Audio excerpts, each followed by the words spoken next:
Hey guys, and welcome back to the Chronically Ill Diaries podcast. I'm your host, Jane, and I can't believe that it's already been a whole week since we've last hung out, chatted, had a fun old time. A lot has happened in this last week, and I just want to do a little catch up before we get into this episode. Um, so, this past weekend, I got cleared to go to my cousin's wedding. And this was a big wedding because it was like the first wedding of the year. And like last year, a bunch of us got engaged. I got engaged, my cousin, who we went to, another cousin, and then my fiance's brother. And so all these weddings are happening this year and next year. And this was the first one. So obviously, I was planning on going. I was super, super excited for the wedding, and I didn't think I was going to go because of the surgery. But then the doctor said that I was doing so well that I was able to go. And then on top of it, I thought that I was just going to be sitting down the whole time, and that was pretty much it. But I was able to dance, and it was just like a really, really fun night. Something I really needed, and it just made me feel so good to be able to do that and to see everyone and just have fun, Like I had surgery 11 days before that, and then I was just there, and it just felt great. So that was awesome. Now we're back in Palo Alto at our little apartment, and I'm really just feeling good. Like I still have some pain, and when I'm up too much and walking around, sitting up rather than just relaxing, I notice that my incision is very inflamed. Not a lot, but enough for me to notice it, and it's a little painful. But honestly, other than that, I feel so good. I'm eating a lot more. I just feel like I have a lot of energy, and it's just really nice. While I was on dialysis, if you knew me during that time, and that was the only time you've ever known me, you know that I ate like a freaking 3-year-old child. Like I could not eat anything. I had to order off the kids menu most of the time because otherwise I was just wasting money on food.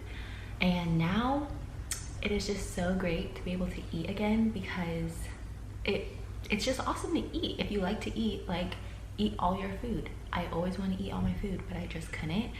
And now I can, and it's great. So watch out, because once I'm able to go back to the gym, it's over for y'all. It's over, I'm telling you. All right, enough of me just rambling about myself.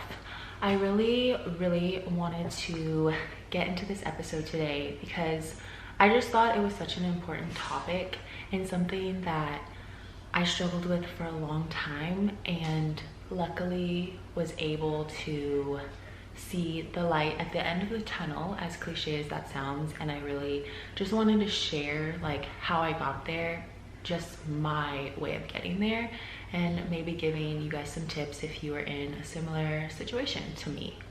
But I wanted to talk about how your illness isn't your identity. So that's kind of a broad topic, and it could be looked at in so many different ways and perspectives. But one of the ways that I kind of want to look at it is not only your image, how you look, how your body changes because of your illness, your mental health, how your mental health can be so hurt, disrupted, needs a lot of work during a diagnosis, during just a flare or a hard time, even something like this, going through a transplant. Yeah, it's an exciting time. It's something that you might have been waiting for years and years, but your mental health takes a hit during that time. Also, just the stigma around chronic illness in general, and how it can make you feel so different, so isolated, so much like no one understands you. And that's not just something that's for a month, two, or a year. It's something that's, once you're diagnosed, it's for a lifetime. And it could be something that might be really hard to wrap your head around, to be able to explain to people, to just digest it yourself and find a way to be happy in your own skin, knowing that you're a different person, but also the same person at the same time, if that makes sense. I know for me, when I was first diagnosed, I didn't like talking about the fact that I had lupus. I got diagnosed at 13, as you guys know, and so when I finally came back to school and people would ask me why I was in the hospital and everything and why I was gone for so long, my answer wasn't to advocate like how it is now. It wouldn't be to let people know like what lupus is and all that good stuff. It was just, oh, I was sick. Oh, I had pneumonia. Like something like that. And it was never anything that I wanted to talk about for years, honestly. When I got that diagnosis, and I was so young, I didn't really understand much anyway. But when I got that diagnosis, I didn't want to talk about it. I thought if I didn't talk about it, then it wasn't as present, which obviously we all know is not true. It is very helpful to talk about it and to just express your feelings, whether that's good or bad, whether you don't have the explanation of why you feel a certain way, why you're crying, why you're mad. I truly believe that everyone, okay, that's a lie, not everyone, but majority of people that have a diagnosis that is for a lifetime, you go through the 5 stages of grief. And I really feel like I've been through the stages of grief multiple times at different stages of my life. For example, I went through it when I was first diagnosed at 13. I went through it again when I was 18 and I had my very first flare. And then I went through it like 3 or 4 times when I had my second flare, which ultimately is what killed my kidneys. I had it like 3 or 4 times from 2018 to 2019. And then once I was put on dialysis, or told I needed to start dialysis, I went through it. I can't even tell you how many times since I've been on dialysis. And it would resolve itself and I would not be sad or mad or angry or any of that. And then time would go on and I would go through it again, and same thing. It was just a cycle over and over and over for years. And I would stay in some stages a lot longer than others and vice versa. And that cycle was very hard. And it was something, I feel like it lasted so long and it kept repeating itself because I didn't have an end date to anything. I think everyone takes a diagnosis so differently. So it takes everyone a different amount of time to accept the fact that this is what they have, this is what they have to deal with, this is what their life looks now, and honestly grieving the life that they thought that their life was going to be, and accepting the life that you now have. And I feel like that is the hardest part, but once you get there, it's the most fulfilling part. And you really can be yourself and be genuinely happy when you accept that this is the life that you are living now, and you accommodate to that life, and you can become happy that way. A lot of people can be happy without accepting their illness or their diagnosis, but I just feel like it's not the fullest amount of happiness that you possibly can be, because you're not accepting a big part of you. That, like I will keep repeating, your illness is not your identity, but it is a big part of you, and it is something that you have to live with and you have to accept to have a more beautiful life. Because once you accept it, you take down those walls that you're building up, and you're holding back emotions and you're holding back feelings that you should feel and you should express. And I truly think that you should share your story, even if it's just once, and you should tell people the real reason you are in the hospital. And you shouldn't be ashamed of the things that you have to change now that you're diagnosed with this illness. It doesn't have to be lupus, it could be anything. One of the things that was really hard for me for a very long time was the fact that I may not want to do certain plans with friends, or I feel like I don't have the energy to do something, or even if I go to something that I wanted to go to, say it was a concert, but I just feel drained, I don't have energy, I don't really want to be there, but I committed to going and I went. And having that feeling of having to explain why I'm acting so quiet or so shy, or even just trying to exert my energy that I don't have to avoid answering those types of questions. I think it's just really important to be open with your friends, your loved ones. If they're people that you don't know or you barely know and you don't want to explain to them, that's fine.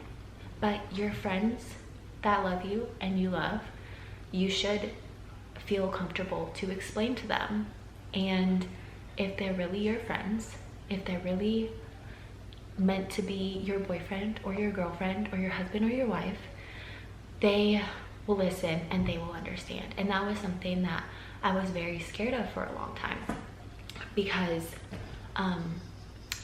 my exes didn't really understand. So when I started dating friends, that was one of my biggest triggers and scariest things, was to be able to explain to him, not only did I have lupus, not only did I have kidney disease, but now I'm going on dialysis, 3 months after we meet.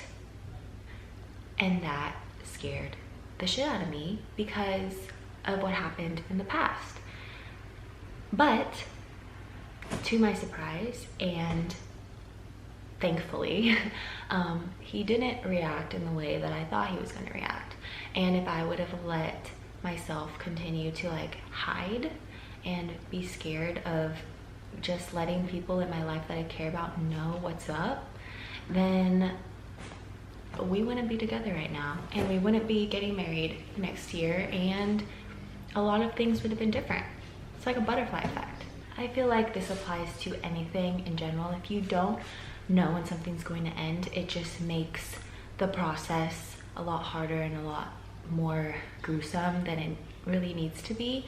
As if someone told me, hey, you're gonna be on dialysis for 6 months and that's it. August 15th, 2019 is the day, and that'll be when you get your kidney transplant. That would be a lot easier to swallow and handle and comprehend and accept, versus, hey, I don't know when it's gonna happen, I don't know how it's gonna happen, it's just gonna happen hopefully one day. And sitting on that was honestly one of the hardest things I've ever had to do. For the longest time, I didn't want, like I said, to talk about my illness. So I definitely didn't want that to be my identity, and I didn't want anyone to know about anything that I was going through, the pain, the struggles that I went through, the struggles that I was going through. Same with dialysis, I didn't want anyone to really know. Until I started going through the acceptance stage at one point during my dialysis journey early on, and I was just thinking, like, if I could find one person to connect with, to confide in, or even they confide in me, maybe it would make it a little easier on myself. And so that's when I decided that I wanted to start my YouTube. And I was really consistent with my YouTube for a long time, and I met a lot of people on that channel, and it's still the channel I use right now, but I stopped posting for a long time because, again, I just went through another cycle and I just didn't want to post on there anymore. And during the time that I was posting a lot and I was on Instagram a lot of talking about everything and just my story and just daily updates and whatnot, it really did help. Not just me. I feel like it helped other people too, who would reach out to me and who were in the place where they were too scared or they were too uncomfortable to talk about anything. And it was really cool to be able to meet and connect with people all over the world. Somewhere in a different country, someone reached out to me a couple years ago and asked if he can use my story in his project for school at his university. And he wasn't from here. I don't remember what country he was from, but I just thought that was really cool. So I was on in his class on his presentation, and just things like that. Things like, I have friends now that I would have never had if it weren't for creating those pages and going outside of my comfort zone and realizing lupus isn't my identity, but it is a part of me. Overall moral of this babbling story is that once you accept yourself first, others will accept you. And grieving is normal, and honestly, it's necessary to accept yourself. And the people that are meant to be in your life will accept you just as the way you are, even if they've known the old you. They will love and accept this version of you so much more than your old version, because they love you and they're changing just as you are. It just might be in a different way, but if they're meant to be in your life, then they will accept you too. And overall, the biggest message, like I said, is just to accept yourself. And I don't want anyone to take as long as I took to accept myself the way that I was. And I wish that I did in high school, and just accept myself in high school and really just embrace the person that I was meant to be, because I truly feel like, yes, everything sucks. Like, why did I have to have a kidney transplant? Why do I have to be on dialysis for 4 years? Why do I know the hospital so well? But honestly, I feel like I was meant to have this happen to me, and I would have known that sooner if I just accepted it sooner. And I hope that if you're struggling with accepting yourself and accepting your situation, that you are able to find that within yourself very, very soon, and you just find the happiness that you've truly been looking for all along. And I really hope that happens for you. Oh my gosh, I hope that wasn't too much of like a babbly, boring, stupid rant, but I really feel like that message was very important and something I've been wanting to share for a while on this podcast and on this channel. The next couple weeks, I'm hopefully going to be having a couple guests. It might not be next week, but coming up soon, there's gonna be a couple fun guests, and I'm really excited for those, so stay tuned. Once again, thank you so much for tuning in, whether it's here on YouTube or the podcast. I really appreciate you guys, and I look forward to hearing from you guys, hearing your feedback, and I'll see you again next week. Bye.